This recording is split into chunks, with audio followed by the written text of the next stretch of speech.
Hello and welcome to my beginners cocoa butter painting class. Thank you very much, Molly, for that lovely introduction. My name's Tracy Mann and I'm here today to talk to you about cocoa butter painting. So painting on cakes, that's what I do. I teach it online and I'm here this morning to give you a little demonstration and to run through some equipment that you will need to be able to do your cocoa butter painting. I will answer all your questions at the end of the demonstration. Please tag me in the posts at Tracy Mann Cake. So Tracy's got an E in it. And if you want to get involved, use the hashtag CI on screen and then we'll be able to see all your comments and be able to answer all your questions with regards to cake painting. So some of you I will have met at some of the Cake International shows. I'm normally there either demonstrating or on a stand, so it's lovely to see some of you again this morning. I've just got a couple of cakes to show you before I start demonstrating, and as I say, I am going to explain to you what equipment that you will need. So if you are a new person who is interested in doing some cake painting but doesn't know exactly what equipment that you're going to need, then hopefully I can give you those answers this morning and it will be a bit clearer for you and maybe then something you can consider going forward. So I do a lot of animal painting. So animal painting is my thing. I do like it. I do enjoy it very much. This is one from one of my courses. This is the online cats and dog course. And this is one of the dogs from that. So this is one of the more difficult lessons that I have, but it's not impossible. It's completely possible, all done step by step. And I've had lots of students paint this dog with loads of success. And it's been, very interesting. These classes are fully supported by me on a closed Facebook group. So if you do sign up for any of the classes, I am there to help you. We don't just leave you hanging. I am actually there to step in and answer your questions, and I'm pretty good at making sure that I'm available to talk to. Another one that's really popular is this fox one. Now this fox one is part of the wildlife group. There's 8 lessons on that course at the moment, and this is one of them. So this is the fox sat in the snow. So he just looks very nice and very serene. But again, he's all taught step by step. So if you're looking at this and thinking, oh my goodness me, I can't paint, there's no way, I bet I can get you to paint. So have a go, challenge yourself at this time and see if it's something that you might like to have a go at. If you feel that some actual live teaching is something that you would be interested in, I do actually teach live classes as well. They're called Let's Paint Live, and they are mini projects. This is one of them, and we do these across a closed Facebook group over a period of 2 hours. So if you fancy having a go at one like that, you can go to the website and sign up. There's a couple of them here. I just thought I'd show you what they look like here. So they take a good couple of hours. You paint along with me, and this is a really good place to start. So if you're thinking, gosh, that dog looks really complicated, I can't do that, or the fox, then start with one of these and then you'll soon find your confidence building, because it's your confidence that with cake painting that will take you to the next level. And then just keep challenging yourself and move on through some of these projects, and it will be great. It's a really interesting thing to do, cake painting. I love it. So hopefully I can inspire some people this morning. So I'm going to show you how I've done a little cat this morning. Now what I've done, because it takes quite a long time to do animal painting, one of these projects like the dog that I just showed you would take you about 4 hours. And I've only got 45 minutes. I've painted things up in stages, and I'm just going to show you some of the techniques that I use as I go through it and then show you the end result, because otherwise we'd be sat here for a long time and I would run out of time and the next person after me would not be available. So I've done it in a stages form so that you can look at it, use what I've done, and then hopefully learn from it. So let's go through some of the equipment, because that's very important. Let's see what you've got and what you haven't got for cake painting. So one of the first things that I need, or I use, now this is the way I do it, you don't have to do it this way. I'm going to give you 2 different options of doing it. So I use this, which is a chrome food warmer. Now I bought this off Amazon. It cost me £10 and it's got a little tea light in the middle of it. Now the reason you need a heat source is because cocoa butter, which is the painting that I teach, needs to be melted and kept melted while you paint. So if you're using, so this is an ideal source to be able to do this, because the heat is coming up constantly, which means that it is staying hot. And then the thing I put on top of my chrome food warmer is a metal paint palette, which I do have on my website sometimes when I can get the stock. If not, if you can't get one of these, then you can use just a china plate. Just a plate would be fine, as long as it's china, not paper. You can do that, because what's happening is this is getting warm. That's where I'm going to be putting my cocoa butter on in order to be able to do my painting. So we need a nice warm surface for the cocoa butter to sit on. Now, if you don't have one of these, or you don't want to buy one of these because you want to have a go, which is completely fine, if you get yourself a small glass bowl and you can put some boiling water into it and then put either a plate or a palette on top, that will do the same job. The only downside with that is every 20 minutes you will need to reboil the kettle and you will need to refill it, so that you have then got an area that is hot and that you're then able to do your painting, because the water's going to cool down, then your paint's going to start getting thick and you're going to be thinking, what's happening here? And then you'll realise that you need to reboil the kettle. So that's what that's all about, really. So there's two ways of doing it. So if you want to have a go, just grab yourself, say, a little bowl and a plate, or you can use plastic palettes on those ones, but I would try and stick to a plate if you can, or a metal palette. And then obviously you've not spent any money, just having a go at it at this stage to kind of see how you get on. So that's my system as such that I use. So that's my chrome food warmer and my metal paint palette. The key thing is cocoa butter. So you're going to need some cocoa butter. Now that may or may not be something you already have. If you don't have it, it's not expensive to buy. It's about £4.50 for a small 100 gram bag. And that 100 gram bag will paint an entire one of my courses. It goes a long, long way. So you don't need to stock up and buy loads of bags. One bag will do the job that you need, because as I will show you during the demo, I don't use very much at all. I just use a few little drops. And what it looks like is they're little callets that I've got here. So they look like this, okay? Now you can buy it in a couple of different forms. You can buy it as a powder, you can buy it as a block, but the callets are the easiest thing to do, and that's what I use. So in order to do my callets, all I do with my cocoa butter here is just pop my callets into one of the wells on top of my paint palette there, and it will start to melt very quickly. You'll see it will really start to melt quickly, and before you know it, you've melted everything and you're ready to go. You can start cake painting, so that's good. And you can see how few I've used. I've got 5 in there at the moment melting, so hardly any at all. You've got your little bag, you won't need very many. So that's underway, so that's now starting to melt. The next thing we're going to need is dusting colours. So I have got here Sugar Flare dusting colour. It doesn't matter what the brand is. It really doesn't. If you have Rainbow Dust or Roxy and Rich or whatever they're called, it's fine, as long as it's a dust. So this doesn't work if we're doing gel. You can't use pastes, you must use dusts, okay? This is the one thing you must use. Now, if you do Sugar Flowers, you'll have loads of these, so that's good. So you can immediately go and start raiding your supplies and seeing what you've got, because I tend to use basic colours. I don't tend to use lots and lots and lots of different colours. I stick to basics, so that's black, white, I've got a couple of shades of green, blue, yellow, those kinds of colours. On the animal course, there are a couple of different ones that I do use, but as a general rule, I tend to use basic colours. So at roughly £2 for each one of these, approximately, depending where you get them from. They're good value for money, because you do not need a lot of the colour to be able to do your painting. So again, this is going to go a long, long way. So if you're thinking, okay, I might do this, then you know you will just need to get a few of these. And black and white seem to be the two main ones that people seem to get. So it must be that everybody's got pinks and purples and lovely sugar flower colours, but for cake painting we do need black and white as well. So I've already put my white in, so I'm just going to put my black in now, and I tend to put it on the opposite side to my white to keep the two apart. You have to watch it, because when you do open these up, they do tend to go everywhere basically, so you need to keep them apart. So there we go. So I've got white on this side and black on this side, like so. Okay, paintbrushes, that's the next thing. So with cake painting, you just need a selection of paintbrushes. I'm trying to show you, not against my clothes, there we go.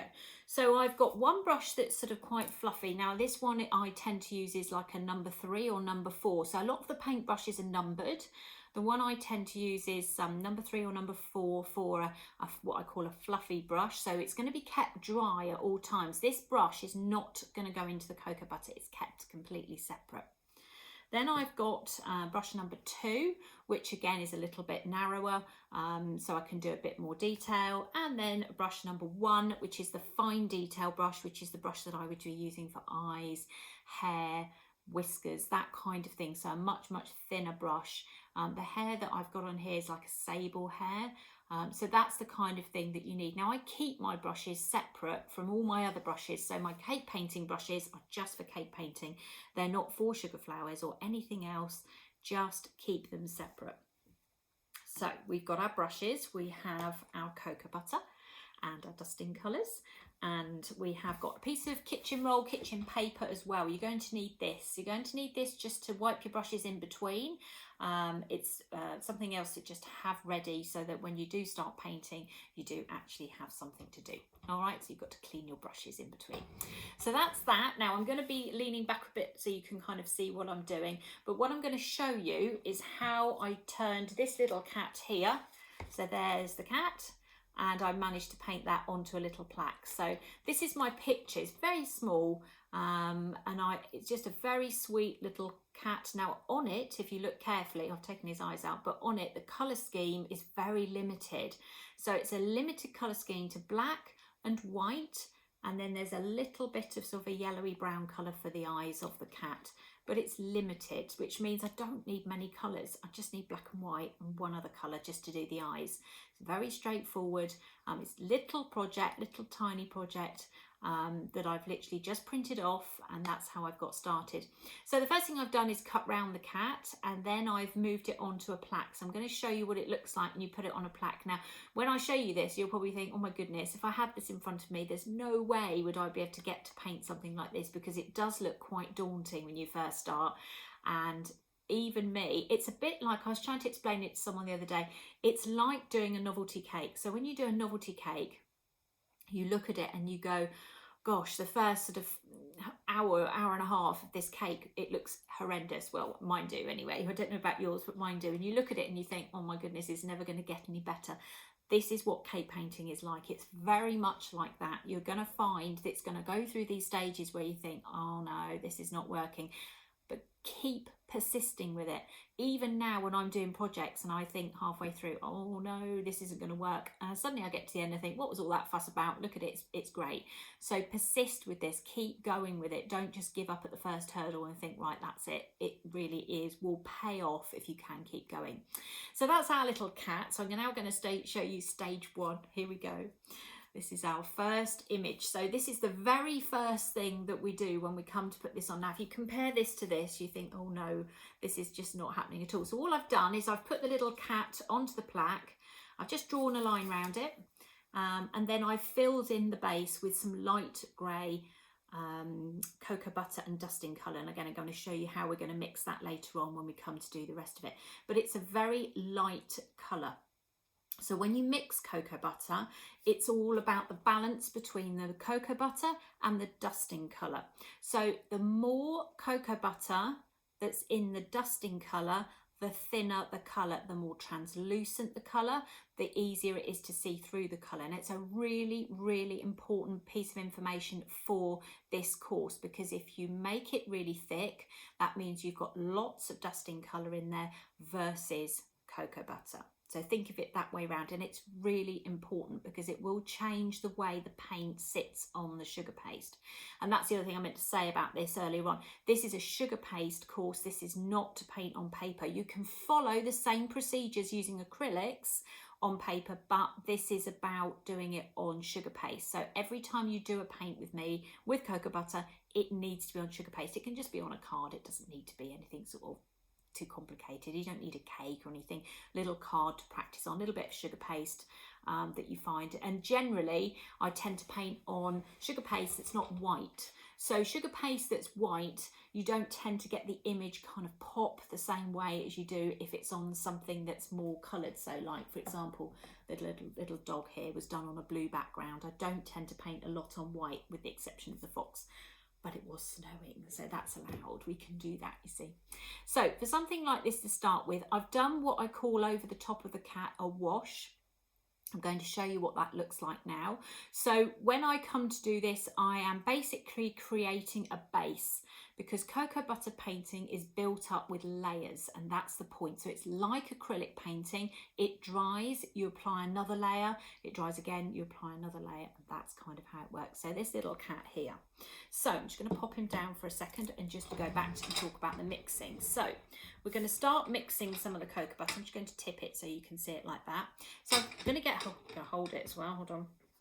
I'm going to just use my kitchen roll to hold it because it's quite hot. Just take a little bit off just so you can see it more than anything else.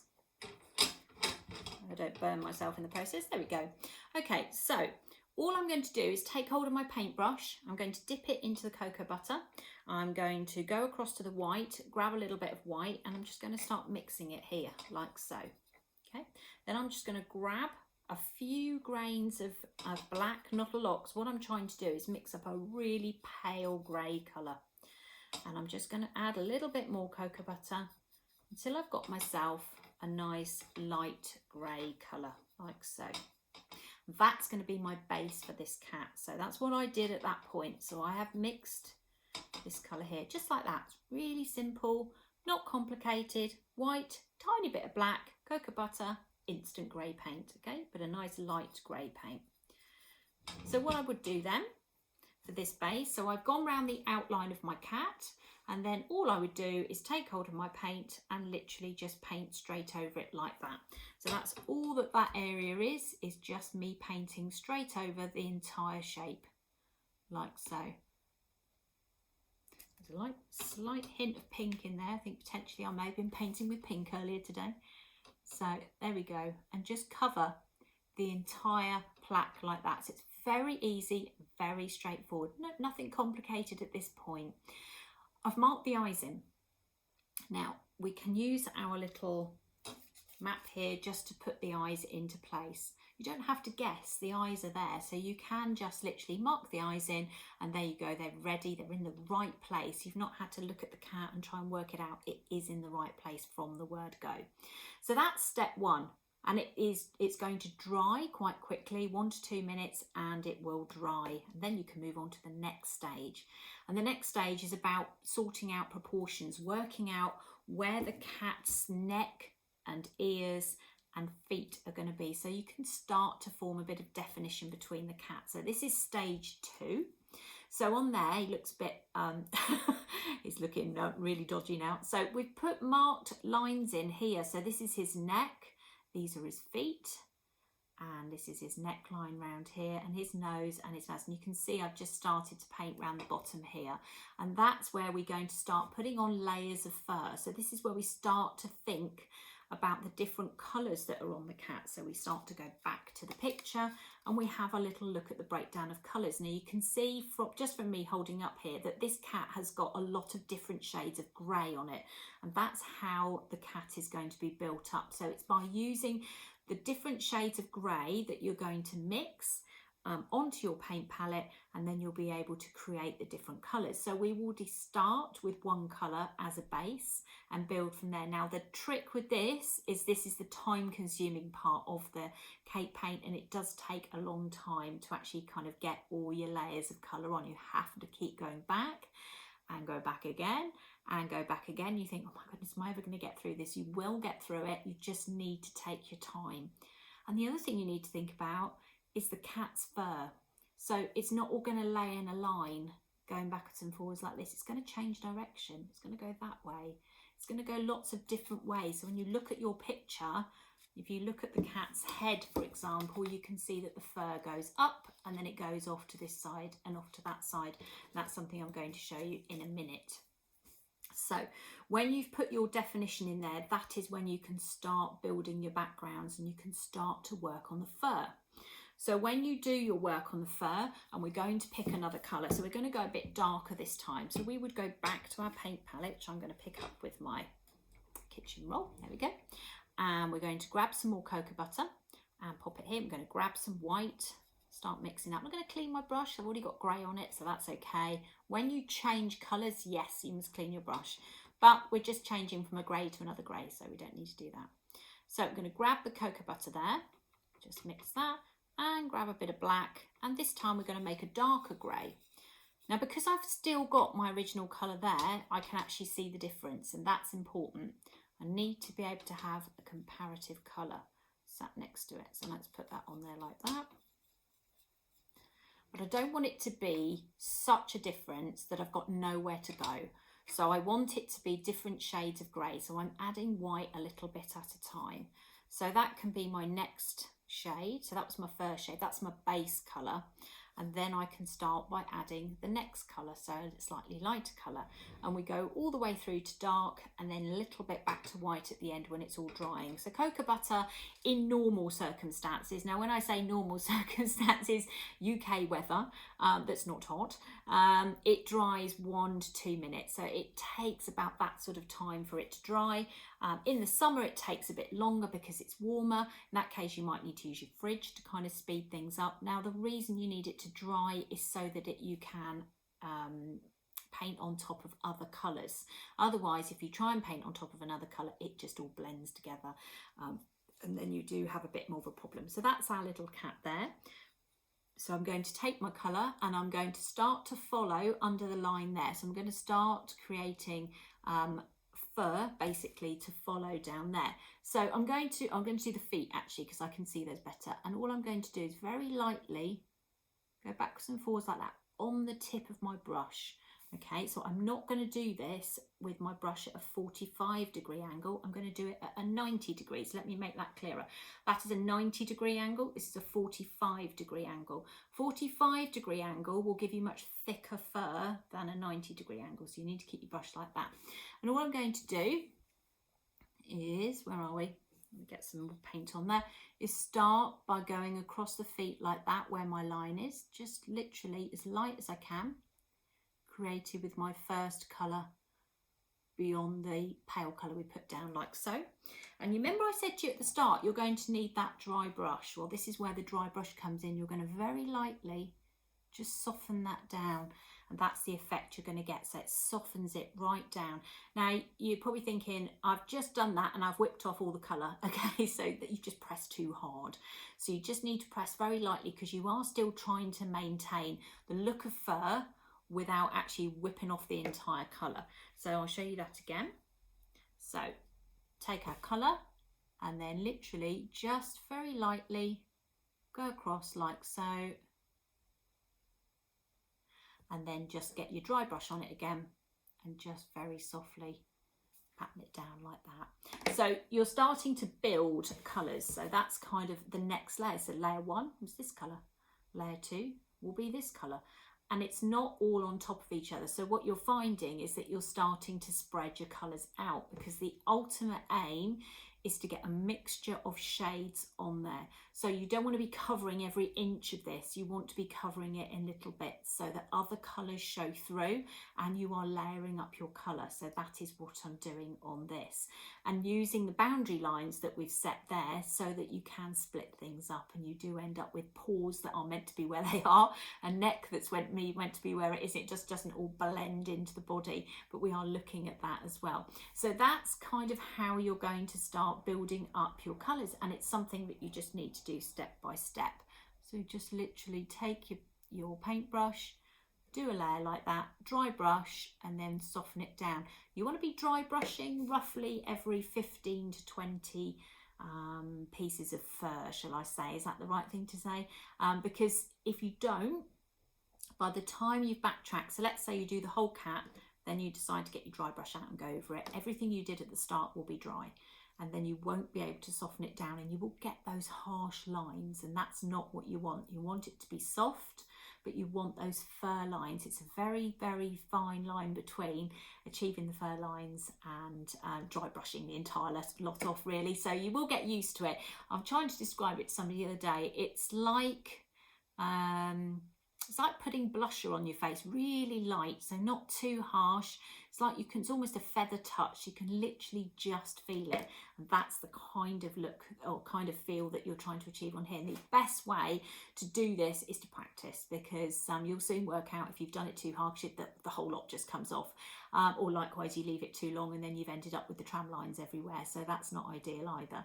But again, it's down to practice for something like that. So that's stage 2. So stage 1, we've put down that basic coat. Stage 2, we've started to build layers. So we've started to build different colours and we've started to build fur. We're looking at direction. We're looking at where this fur is going to be going. And I'm going to show you the next one, which is a much more further down the line one, which is more advanced and one that I've spent a bit of time putting some hair on. But before I do that, we're going to mix up another colour. So we want it to get even darker. So we're going to go back to this again, and we're going to grab some more cocoa butter, a little bit of black, grab some white, and again we're just going to mix up a grey. But because we've got this comparison going on here, we can see where we're going with this. So we know that that's the lightest, the next colour, and then you've got another one here coming in, and we don't want it to be hugely different. You don't want great big gradients of difference between the two of them. You want them to be subtle but different. Does that make sense? So you can always add, literally I find as well with something like black dusting colour, a few grains is all you need. Honestly, this stuff is so strong. So don't add in absolutely tons, just a little bit at a time. Just build your colours nice and slowly so that you can see there's not a huge difference between them. But that is definitely, now you can see on there, that's the light grey, that's the next colour.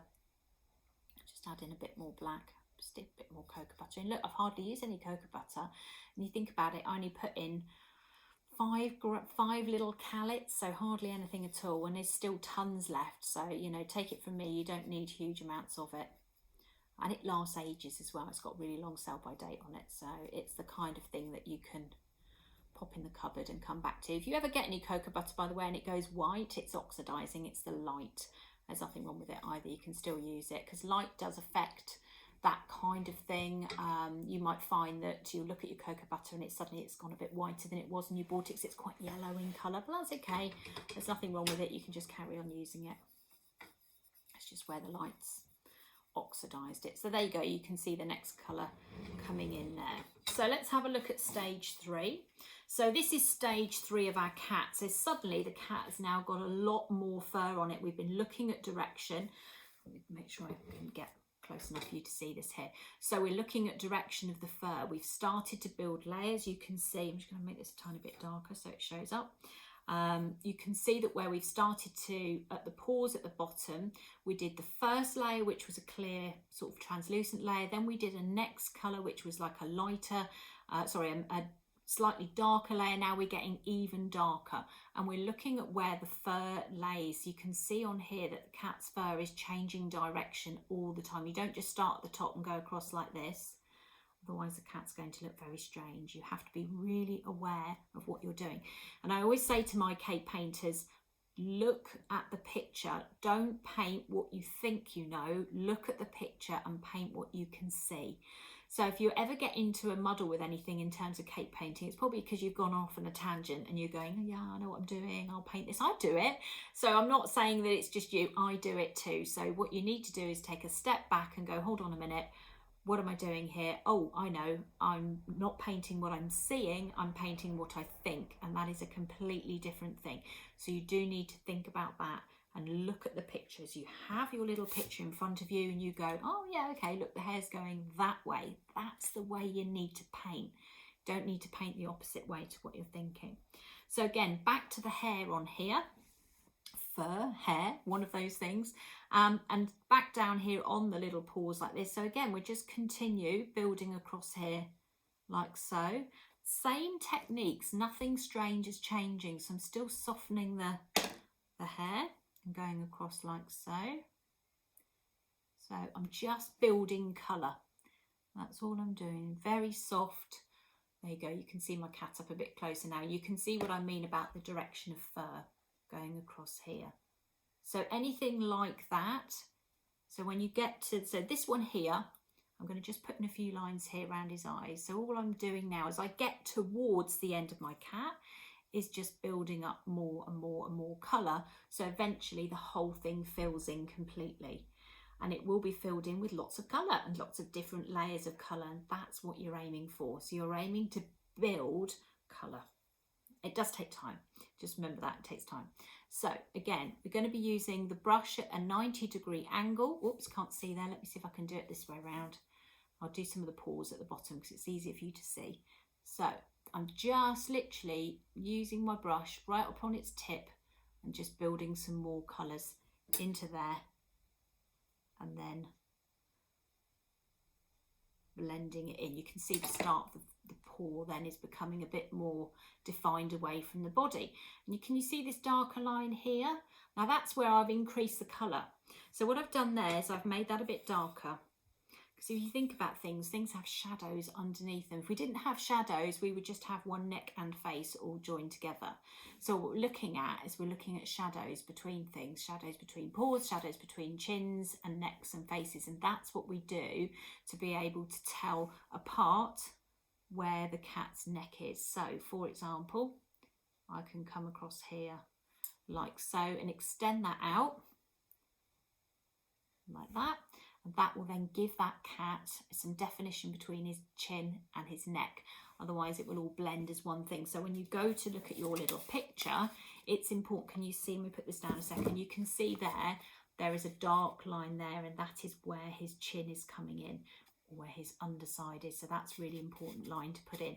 He's also got some marks along here now, kind of they're optional, but that's just the pattern of the cat. If you like it, use it. If you don't, you can just kind of ignore that bit and just do the bits that you want to do. But things like this here are really important. Things like the top of his paw. Can you see where it's got darker there? That's because that's the top of his paw, that's where the shadows are coming in from his neck, and that's where you need to put in darker colours. So again, you would head down all the time on the grey scale, where you can create all these different layers of grey that you're building up towards painting something like this, where you would just continue to build your colours and just using your paintbrush on its tip like so, and your dry brush. And between the two techniques, you can start to get really quite a nice fluffy cat, because you don't want a cat that's just covered in lines, and certainly the lines that are all going the wrong way. You want the lines to be nice and soft, so that you end up with a really pretty little cat. So you can imagine then you can just build. Let's do a bit more around his nose. So you can do some colours like so. I'm watching myself in reverse on the screen, so I hope I'm doing an okay job. It looks like it's okay. And then just get your brush and just soften it like so. I have got a finished one, because otherwise I'm going to struggle to finish it, but you understand the basic principles of what I'm trying to do. So it's about building layers of different colour greys. And actually, even though I've got black, the only black I've used is in the eyes. So everything else I've used has been done on a grey scale. So here's our little cat at the end, and you can see, I've got a bit of icing on there, let's get that off. You can see that I've built layers up to get the cat. You can see the nice dark lines here coming underneath the chin. What started out, I'll get the comparison of the one before, because then it gives you a better idea. So you've got to get from that to that. But even worse, if I said you had to get from, let's get the first one, this to this, you'd be horrified. But this, by following these steps, will get you to the end of this project. So it is about taking your time and building things up step by step in order to get to this little chap at the end, and be able to do lots of blending and keeping it really soft and pretty for something like this. Anyway, when we do other, I'm talking mainly today about the animal cake painting. If you go and do something different with me, like something like this one, then the techniques are different. This is a little bit easier than this, but this is about realistic cat painting. And if you are a cake decorator and you have lots of competition locally, and I know there's a lot of you that do, one of the things that a lot of my students have benefited from is learning how to paint pets onto cakes and then offering that service. And that's a really beneficial service. There's so many people out there with pets and they love their pets. And if you don't have the confidence to put it onto a cake, do it on a plaque, because the easiest thing you can do on a plaque is, one, you can take your time, two, if it goes wrong, you can put it in the bin, and three, you can have another go. And you can do it in advance. And do you know what? I know for a fact, I'm speaking from experience, that if you do an animal on a plaque and somebody goes, oh, that's the best thing ever, oh, I don't want to cut that cake, and they can remove that little plaque and keep it, it's such a nice thing to do. You've now got a little painted portrait of their pet and they will love it. And you know, the best way to find pet pictures, if you can get a relative to take a picture, or you know the pet, take a picture. Or sometimes if somebody loves their pets to death, they've probably got pictures all over Facebook that you can use, and you can go and find a really good picture that you can paint and just have a go.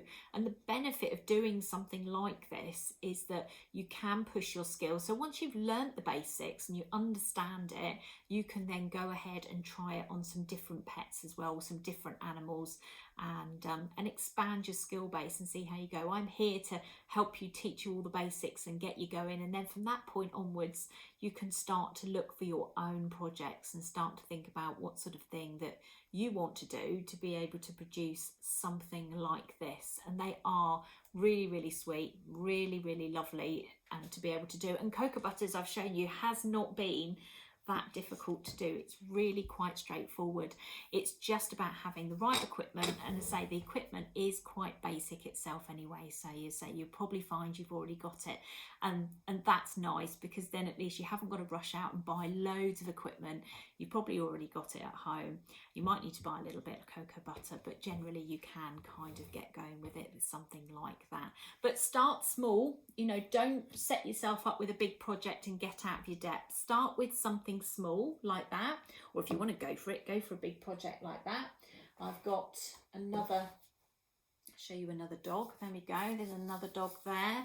This was actually I put out a competition 2 years ago. This actually won the competition. This is from a lady who lives abroad, can't remember where exactly, but she did send me so many pictures of this dog, and it was the loveliest dog ever. It was so sweet, and the lady did come and talk to me at Cake International about the dog, and how thrilled she was that it was now actually part of my course. So do have a look at your own cats and dog pictures if you do have a cat or a dog, and think about how you can start putting it onto a cake and enjoy it. Again, another question that always comes up with this is costing. You know, oh, it's going to take me hours, you know, what's the benefit? Why would I do that instead of doing a normal cake decorating? Well, my answer to that is, how long is it going to take you to make a sugar flower? How long is it going to take you to do one of those complicated ruffles that go all the way around the edge of a cake? It's going to take you a long time. So comparison of time painting versus time and some of the other things that you do for cake decorating, you'll probably find it's pretty similar. And you can do this in advance. Yes, I've painted some of these, like this one I've painted straight onto a cake, but there's no reason why you couldn't do this onto a straightforward plaque that you could then add to the cake, that the customer can then remove should they want to do that at another time. So it's a thought process that you can think about and think, how can I do this? How can I make this so that if I do attempt it and it goes wrong, I can get out of it? And do it for friends and family. You know, that's one of the main ways I started cake decorating, and that's one of the main ways I started cake painting. It's the same way I start with any new technique. My poor family is subjected to it. So if I want to try something new, regardless of whether they're male or female or whatever their age is, they tend to get cakes that I've made because I've wanted to use that cutter, and they don't mind. And in fact, any free cake in our family is fine.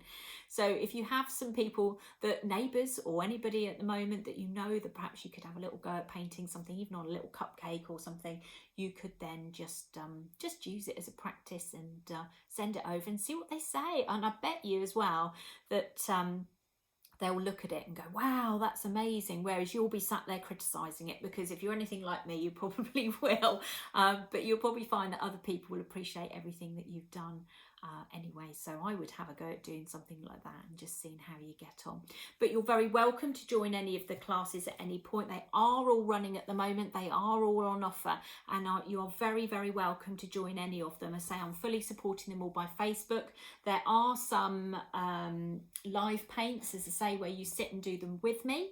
There are the pre-recorded paints like the fox and the dog that are you can just start whenever you like. You don't have to do them in any particular order, but if you have any questions, there are lots of closed Facebook groups around all of these lessons, so that if you are struggling, I am here to help you, and that's really important. I do want to make that clear, that I am here to help you with any questions that you have. And we have these lovely closed Facebook groups around each course where people post their pictures of what they've done, and you know what, most people have the same problem, and I keep saying this to my students. If you're struggling with something, I can literally guarantee somebody else will be struggling with it as well. So if you are finding that the dog's nose is very difficult, I bet you someone else is finding the dog's nose very difficult too. And actually using that information and saying, help, I can't do it, or I'm not too sure, found the dog's nose really difficult, I can jump in and give you some tips. And do you know what? Then it helps everybody. It just doesn't help one person, it helps you all. So the more kind of you put on the groups to say, oh, I enjoyed this, or I found this difficult, or what do you think? People will help you, and it is a really, really good learning platform. I have found lots of students have had some great success with it. You know, another good example, somebody did the fox recently and sent me a picture and said, you know, what do you think? And I said, well, you know, really you need to do a few more layers of colour, and that will make the difference. And I said, I know it's an extra 45 minutes work, but honestly it will pay off. It was brilliant at the end, and yep, she agreed with me. So, you know, taking it and pushing it that little bit further is well worth it. So I hope that you've enjoyed my demonstration today. I know you're going to have lots of other demonstrations coming up on Cake International during this time. It's been lovely to have the privilege to be able to talk to you today about cocoa butter painting. I'm going to hand back to Molly in a minute, the lovely Molly. As I say, if you do want to check out any of my work, do please visit my website, which is www.tracyscakes.co.uk. I will answer any questions. At the end of this demonstration, I will go back and have a look. And if you just hashtag me at TracyManCakes, then I'll be able to go back and also use the hashtag CI on screen. And I hope that we will all see each other again in November when the Cake International show is going to be running. I will be there with all my latest cake paints, including a new Christmas project that's coming out. So there'll be lots and lots of interesting things to take part in. And as I say, if you do want to join the classes, you'll be extremely welcome. And I look forward to seeing how your cake painting develops over this time. I hope you all have a lovely day, and I'm going to hand back to Molly now. Thank you very much for watching. Take care and bye for now. Bye.